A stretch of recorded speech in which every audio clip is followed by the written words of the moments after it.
Okay guys, welcome back. So in the last video, it looks like two of our tests were failing. So it looks like we are not sending the email, and it also looks like we are not receiving the correct response when the user logs in. Okay, so I want us to work on this. Okay, so I'm just gonna copy the first test name right here, and I'm gonna run php unit filter to this test. We'd run that individually. Okay, so we look at the error. It says rather than receiving a 200, it received a 302. So I'm gonna head over to that test, and right here, look at what we are asserting. We are asserting that we receive a 200, but if we head over to our login controller, we edited it a little by saying if the request is an Ajax, then it should respond with a status of 200 and status okay message. Okay, but then how do we actually test if this is an Ajax? Because in our controller we are just making a JSON post request, but Laravel does not recognize this as an Ajax. That's why our test is failing. So we'll head over to our test, and I'm just going to open this Ajax method that Laravel provides for us, and it says determine if the request is the result of an Ajax call.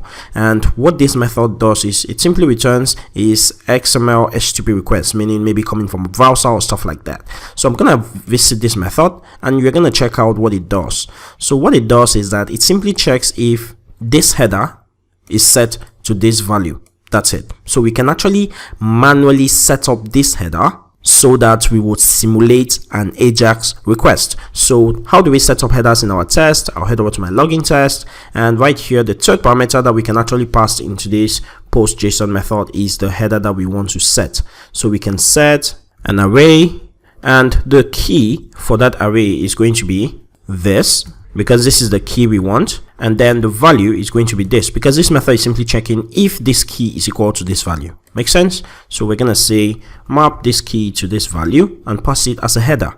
Okay, so that's all we're gonna do. Now let's run this test again and see if Laravel is gonna recognize it as an Ajax request. Great, and the test now passes. Okay, so all we needed to do is set up the header so that Laravel will know that this request we're trying to test is actually an Ajax request. Okay, so let's run all our tests again and pick out the last one which is failing and then deal with it.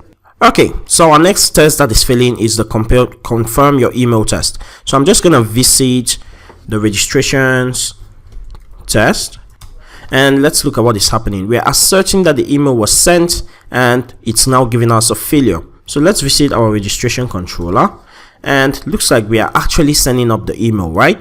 But let's visit this email to see what's happening.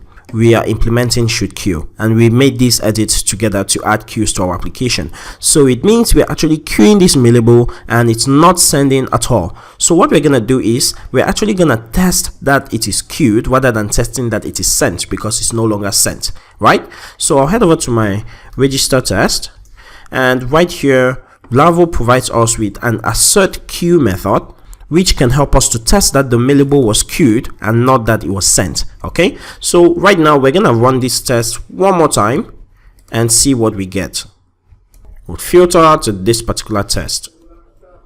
Got undefined method assert queue. It should be assert queued with a D at the end.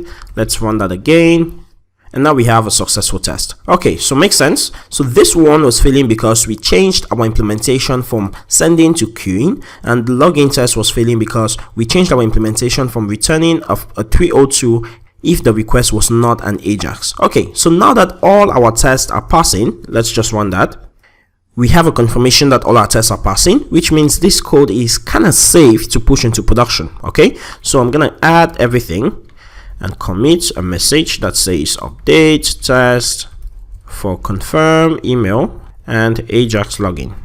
Okay, so right now you have a choice. If you're working on a team, you need to push this code to the server and then create a pull request into your master, which is going to be reviewed, something like that. But then now that we're working locally and we actually are one person working on this project, there's no really need to push to GitHub, then make a pull request before the code is reviewed and stuff like that. We are sure that our branch is clean and safe. So what we can do is simply check out to master, and then we can merge all the changes from develop into master. Okay, so it's successfully merged, and right now if we want to update our server, let me just head over to the website right here.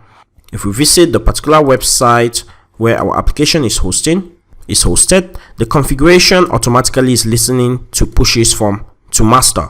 So if we want to deploy our app, all we need to do is say git push origin, which means to GitHub, and would run master. Okay, so it's pushed to GitHub. Now let's check up our Forge server. You can see automatically a new deployment has started and it's deploying the application right now. So that deployment is completed. If I now view the app, we can now see that our SEO settings are automatically set right here. So look at the SEO settings. Okay, so great. Looks like our update from our local has been pushed to production. If we check out our deployment log, it automatically, pulled from this URL that we specified, and then it also pulled from master, and then it discovered the newly installed package because our composer.json was updated, and then there was nothing to migrate. Okay, so basically that's how you maybe set up new features in your app and then deploy into production. Thank you so much for watching, and let's continue in the very next video.